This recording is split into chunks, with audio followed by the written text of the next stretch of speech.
Welcome back, and thanks for joining us once again for another one of our pregame interviews prior to tonight's race card. And we're pleased to be joined tonight by our race secretary, Ginny Rosenfeld. Hi, Gabe. Hey, Ginny, thanks for joining us tonight. Always a pleasure. We're going to learn about some of the inner workings of the race office here. Should be some interesting stuff, so thanks for coming in. And first things first, Ginny, you've been our race secretary the last couple of years. You started actually as the same time I did as the announcer last year. Now, you're originally from Oklahoma. How did you end up all the way here in Buffalo? Oh, my. I came up in '72, and I was working with a fellow named Ray Simser up in Watertown. And when he went to Saratoga, I went to Syracuse, and I happened to meet my husband in the Syracuse Fairgrounds. He was training horses there, and we just kind of sort of meandered around, and we spent the better part of the last 30 years at Vernon Downs. I started working in the race office and program department at Vernon Downs, and then from there I went to Colonial, Hoosier, here, or actually Batavia, and then I ended up here last year. So being in upstate New York that long, you've obviously had plenty of practice to get through these winters, huh?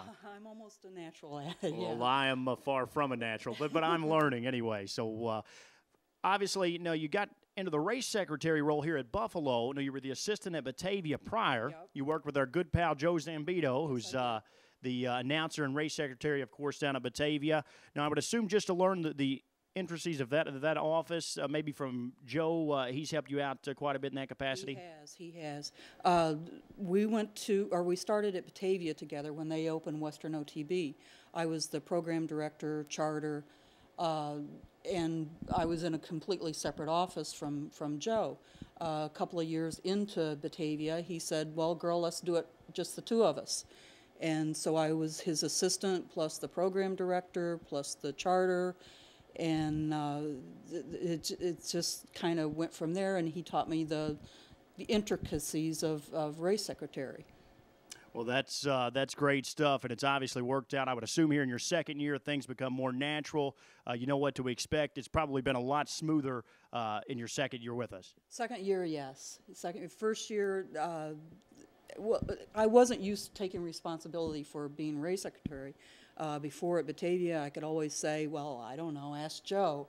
But here the buck kind of stops on my desk, and I have to be ready to answer the questions when they walk through the door and ask.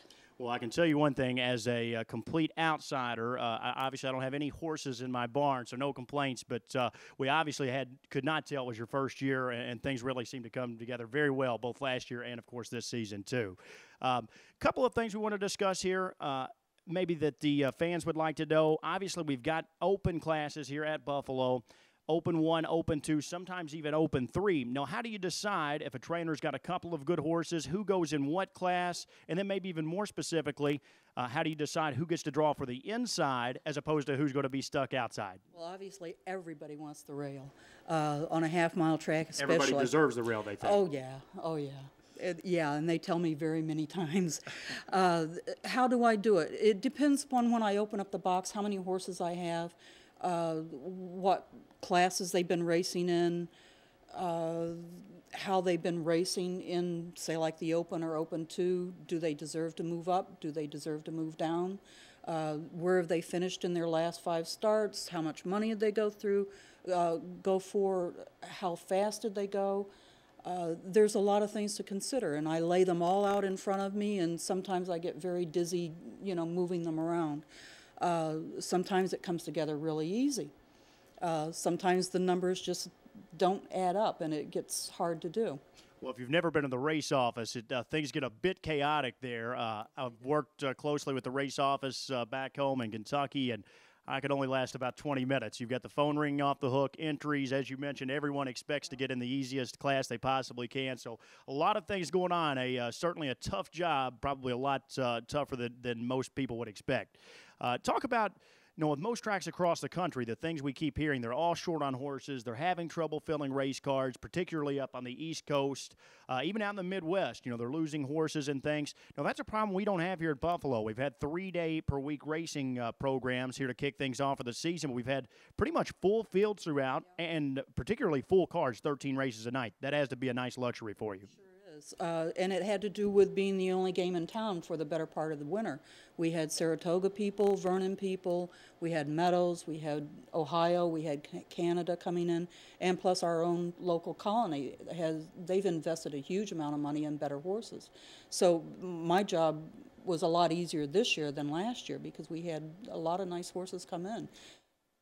And then, well, the investment they've made, obviously the purses are at an all-time high here at Buffalo, so you can afford probably to, invest a larger amount of money in the game, and we've probably been able to attract a lot of new owners as well. I don't think we've gone for as much money as we have ever this year. I mean, this has just been a fantastic year, and a lot of people have taken notice, the drivers and trainers. I have a lot of people calling and asking if they can race here, and sometimes I have to say no because I have to take care of my local people, and plus I have to make it interesting for the gamblers. Well, it's always a tough line to cross. I know as a horseman's rep to who do you let in to race, who do you not let in. The locals obviously would like to probably stick the chains on the gate and not let anyone in. But it's always a tough line to cross. You've got to keep things competitive, as you mentioned, in full fields. Now, with us going to a 4-day-per-week racing schedule beginning in April, how do you think that'll change things up? Think we'll have any trouble with some of the other tracks opening, or do we expect maybe to have full fields, full cards each night? What we're doing, and what I see that we're doing, is we're losing a lot of the top horses because, they're going home. I've been promising my lower class horses, the 4s and 5s and the lower condition horses, wait until April, we're going to get raced, and I keep saying that, give them 2 more weeks, you're going to get raced. So now they're going to have 3 months of racing. So am I going to have trouble filling? No, because I have a lot of lower class horses that have been waiting very patiently. We've been very fortunate. We've had very competitive upper-end classes throughout the entire meet, so it's been obviously a nice luxury. Now, another thing on the horizon, slots in Ohio. Obviously, Northfield Park has began construction on their casino. We used to get a lot of horsemen from Ohio, it seems like. Probably not so much anymore. How do you maybe think that will affect us when they get things up and rolling towards the end of the year? And also Canada, with the problems they're having, do you expect us to get any benefit as far as horsemen or horses from there?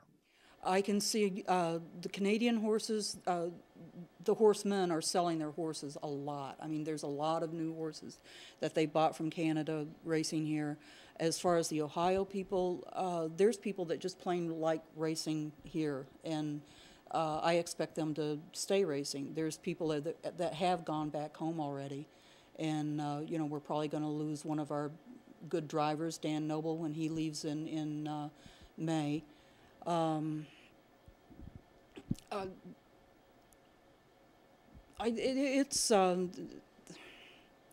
can I say? The local people are going to be very happy when Ohio does go back home, but it's nice having them here because you have a lot of difference and oh, absolutely, and a lot of new faces, and getting into some of that as well. And we've had Billy Dobson was here earlier in the season before Saratoga opened. We had Noble and Gray, actually our 2 leading drivers from a year ago. They both showed up at the same time last season.